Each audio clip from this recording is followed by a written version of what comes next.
How's it going, guys? So this episode we're going to talk about the Antichrist, and that's what we're told in the book of Revelation, that there's a man who's going to come in the future who's going to be the Antichrist. That's what we get today with the number 666. Everybody automatically assumes it's the devil, Satan's number. So, is there any forerunners for this, for the Antichrist? Is there anybody that we could look at and go, right, that guy's the Antichrist? Well, the reformers back in the day, they believed that the Pope was the Antichrist. The majority of them actually believed that. I'm going to read out maybe 6. I've got 6 or 7 here, 6 or 7 quotes. So I'll go down to probably one of the most famous reformers ever, and that's Martin Luther.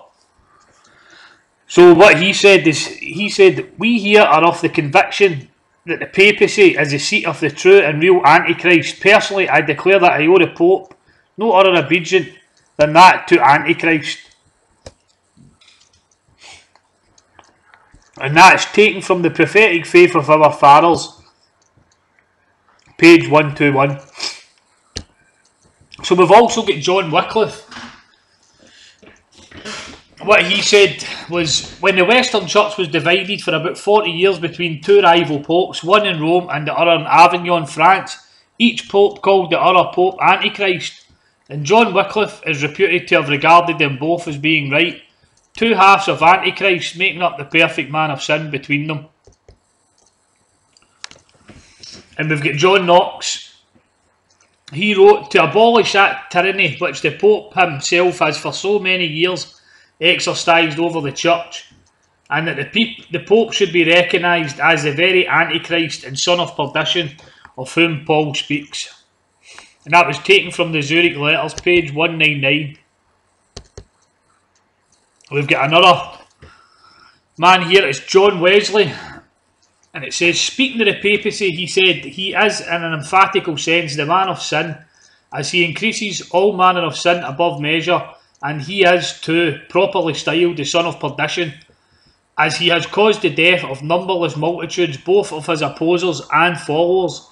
He it is that exalteth himself above all that is called God, or that is worshipped, claiming the highest power and highest honour, claiming the prerogatives which belong to God alone." And that's from the book taken from the Antichrist and his 10 Kingdoms by John Wesley, page 110. So we've also got John Calvin here, and he says, "Some persons think us too severe and censorious when we call the Roman Pontiff Antichrist. But those who are of this opinion do not consider that they bring the same charge of presumption against Paul himself, after whom we speak and whose language we adopt. I shall briefly show that Paul's words in Thessalonians 2 are not capable of any other interpretation than that which applies them to the papacy." We've also got Cotton Mather here. "The oracles of God foretold the rising of an Antichrist in the Christian Church, and in the Pope of Rome all the characteristics of that Antichrist are so marvellously answered that if any who read the Scriptures do not see it, there is a marvellous blindness upon them." And that's from the book taken from the Fall of Babylon by Cotton Mather, The Prophetic Faith of Our Fathers, page 113. And lastly, we've got one of the most famous preachers here, English preachers, and that's Charles Haddon Spurgeon. And this was quoted by Ian Paisley at the protest of the Pope in Parliament.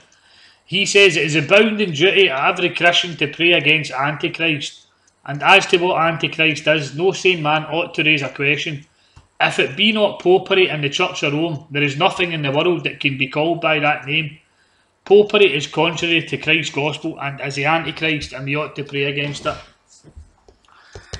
So there you go, guys. That's a few people talking about who they believed was a biblical Antichrist.